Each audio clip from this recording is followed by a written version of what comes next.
검은 캔버스 위에 별 1장, 그림자 속의 스케치. 매캐한 새벽 공기가 채 가시지 않은 서울의 아침.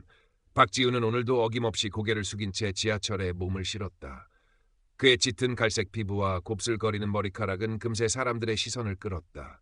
노골적인 호기심, 때로는 불편한 기색이 역력한 그 시선들은 비수처럼 날아와 그의 어깨를 더욱 움츠러들게 만들었다.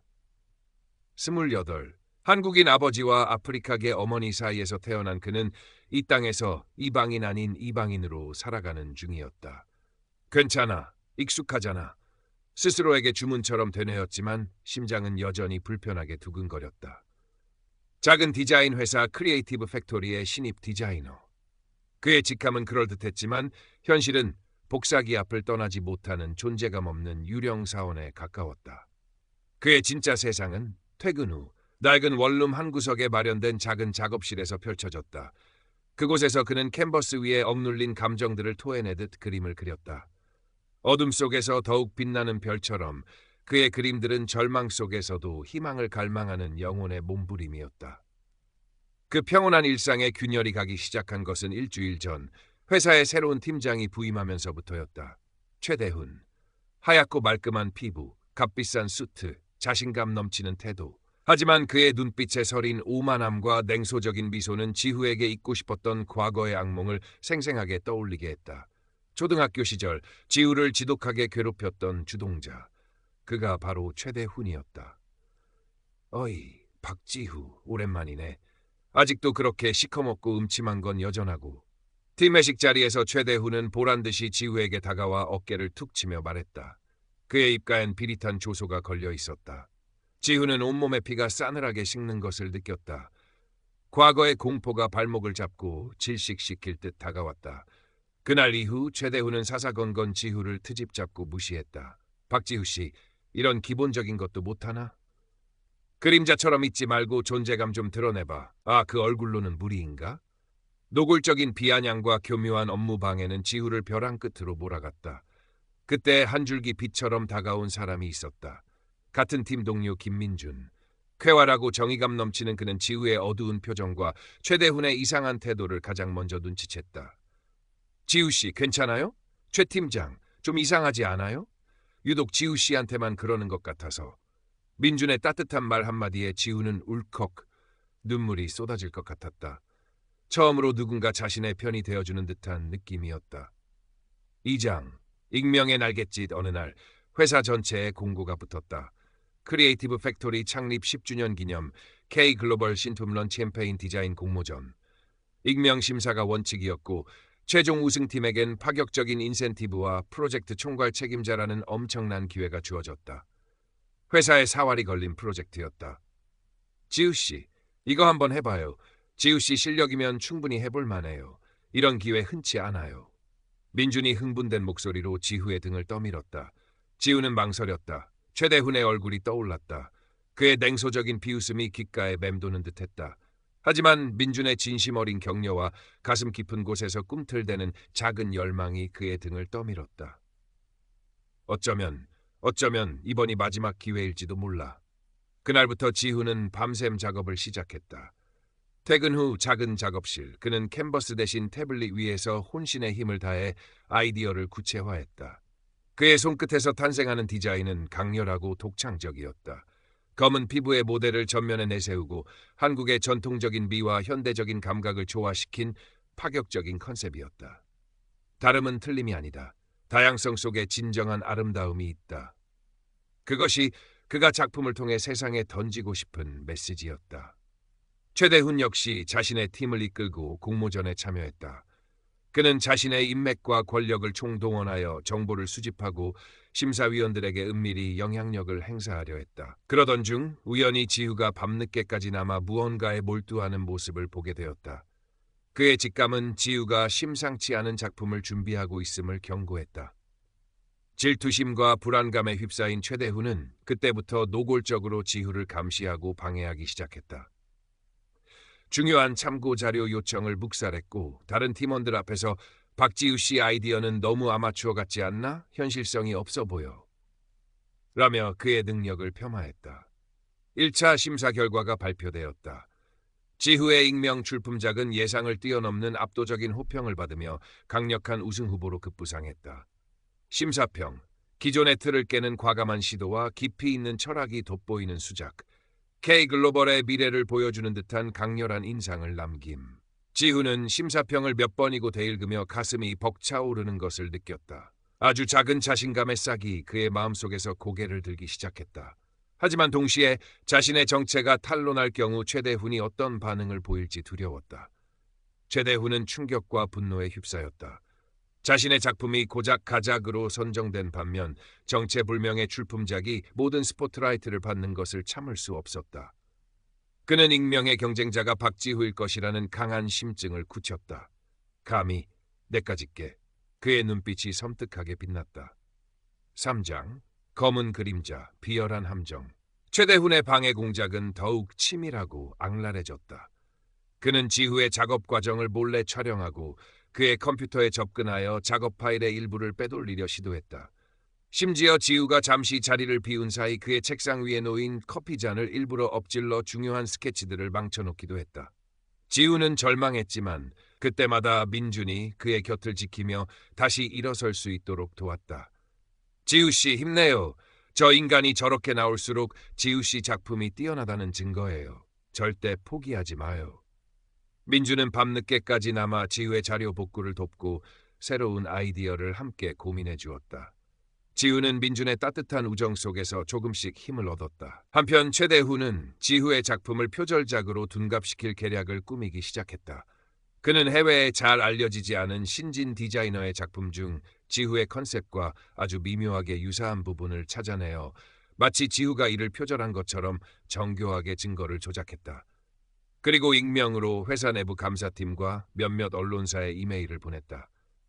K글로벌 공모전 유력 후보작, 심각한 표절 의혹 제기 동시에 그는 회사 내부 익명 게시판과 메신저 단체방을 통해 지후에 대한 악의적인 소문을 퍼뜨렸다. 박지후 디자이너, 과거 학교 폭력으로 여러 차례 문제 일으킴, 대인 기피증과 정신과 치료 경력이 있음, 혼혈이라는 특이한 배경 때문에 회사 적응 못하고 겉도는 문제 사원. 소문은 걷잡을 수 없이 퍼져나갔고 동료들은 지후를 의심의 눈초리로 보거나 수군거리기 시작했다. 지후는 순식간에 회사에서 가장 위험하고 문제 있는 인물로 낙인 찍혔다.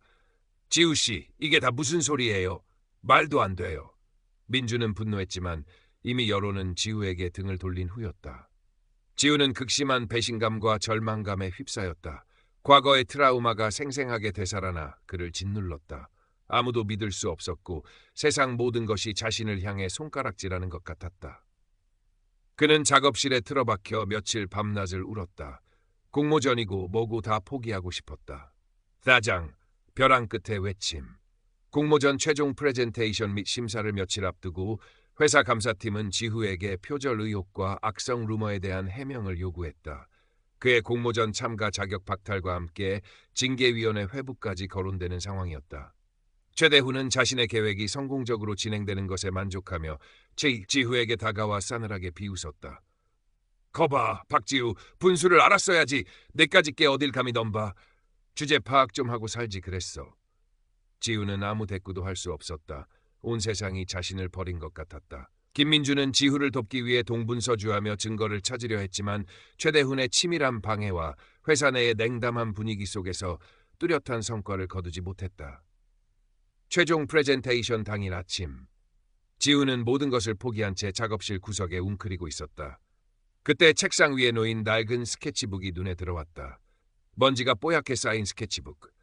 그 안에는 어린 시절 상처받은 마음을 달래기 위해 그렸던 수많은 그림들이 담겨 있었다. 서툴지만 진심이 담긴 그림들. 그리고 그 옆에는 민준이 밤늦게까지 함께 고민하며 남겨둔 격려의 메시지가 붙어 있었다. 지후씨, 끝까지 포기하지 마세요. 진실은 언젠가 밝혀져요. 그리고 지후씨 그림은 세상을 바꿀 힘이 있어요. 지후는 스케치북을 펼쳐 들었다. 어린 시절 괴롭힘 속에서도 유일한 위안이었던 그림. 그림을 그릴 때만큼은 자유로웠고 세상의 어떤 편견도 그를 구속하지 못했다. 눈물이 핑 돌았다. 여기서 무너지면 나는 평생 그림자처럼 살아가야 해. 더 이상 도망치지 않겠어. 내 목소리를, 내 그림을 세상에 보여주겠어. 그는 자리에서 벌떡 일어섰다. 그의 눈빛은 이전과 달리 단단한 결의로 빛나고 있었다. 예정된 최종 프레젠테이션 시간. 발표회장은 기자들과 회사 임직원들로 가득 차 긴장감이 감돌았다. 모두가 논란의 중심에 선 박지우의 등장 여부에 촉각을 곤두세우고 있었다. 최대훈은 이미 승리를 예감한 듯 여유로운 미소를 지으며 귀빈석에 앉아 있었다. 바로 그때 발표회장 뒷문이 열리며 지우가 모습을 드러냈다. 평소에 위축된 모습은 온데간데 없었다. 어깨를 편 그의 걸음걸이는 당당했고 그의 눈빛은 정면을 향하고 있었다. 장내가 술렁였다. 최대훈의 얼굴에서 미소가 사라지고 당황한 기색이 역력했다.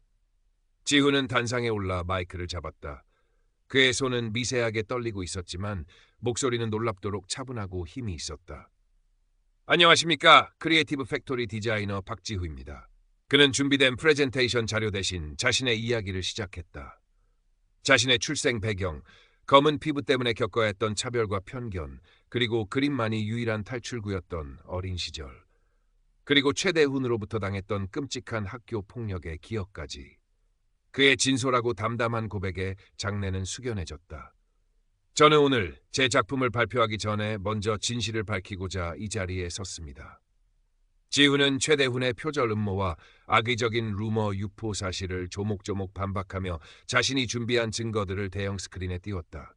최대훈이 자신의 아이디어를 도용하려 했던 정황이 담긴 메신저 대화 캡처, 조작된 표절 증거의 허점을 명확히 분석한 자료, 그리고 최대훈이 익명 게시판에 악성 루머를 유포한 IP 추적 결과까지. 증거는 명백했다. 결정적인 순간 김민준이 단상으로 올라와 USB 하나를 건넸다. 그 안에는 최대훈이 과거 다른 공모전에서도 비슷한 방식으로 부정행위를 저질렀음을 입증하는 자료와 이번 사건을 위해 증거를 조작하라고 지시하는 그의 음성이 담긴 녹음 파일이 들어있었다. 이것으로 모든 것이 명확해졌을 겁니다. 민준의 목소리가 장내에 울려 퍼졌다. 궁지에 몰린 최대훈은 얼굴이 하얗게 질린 채 격렬하게 반박하려 했지만 그의 궤변은 더 이상 통하지 않았다. 그의 모든 거짓과 위선이 만천하에 드러난 순간이었다. 발표회장은 충격과 분노, 그리고 지우를 향한 안타까움과 응원의 목소리로 뒤섞였다. 회사 대표는 굳은 표정으로 즉시 공모전 중단 및 진상규명위원회 구성을 선포했다. 최대훈은 결국 경비원들에게 이끌려 쓸쓸히 퇴장했다. 그의 오만했던 어깨는 초라하게 축 처져 있었다. 5장 검은 캔버스, 빛나는 별을 그리다. 진상조사 결과 최대훈의 모든 비리는 사실로 밝혀졌다. 그는 회사에서 즉시 해고되었고 업계에서 영구 퇴출당했으며 학교 폭력 및 명예훼손, 업무 방해 등의 혐의로 법적 처벌까지 받게 되었다. 그의 몰락은 빠르고 처절했다. 지후의 표절 누명은 완벽하게 벗겨졌고 그의 공모전 출품작은 재심사를 통해 그 독창성과 예술성을 만장일치로 인정받아 대상을 수상했다. 그의 용기 있는 행동과 뛰어난 작품은 회사뿐만 아니라 업계 전체에 큰 반향을 일으키며 다름에 대한 새로운 논의를 촉발시켰다. 지우는 더 이상 과거의 그림자에 갇혀 사는 소심한 청년이 아니었다. 그는 자신의 피부색과 정체성을 당당하게 받아들였고 세상의 편견에 맞서 자신의 목소리를 낼 수 있는 용기를 얻었다. 그의 얼굴에는 이전에는 찾아볼 수 없었던 평온함과 자신감이 넘실거렸다. 김민준을 비롯한 동료들은 진심으로 그를 축하하고 지지했으며 그들의 우정은 더욱 깊어졌다. 몇 달 후 지우의 이름으로 작은 개인전이 열렸다. 검은 캔버스 위에 별이라는 제목의 전시회였다. 그의 그림들은 강렬한 색채와 독창적인 구도, 그리고 깊이 있는 메시지로 관람객들에게 큰 감동을 선사했다. 전시회는 연일 성황을 이루었고 국내외 유명 디자인 에이전시와 갤러리로부터 러브콜이 쇄도했다. 지우는 자신에게 쏟아지는 관심과 기회가 아직은 낯설었지만 더 이상 두려워하거나 피하지 않았다. 그는 자신의 재능을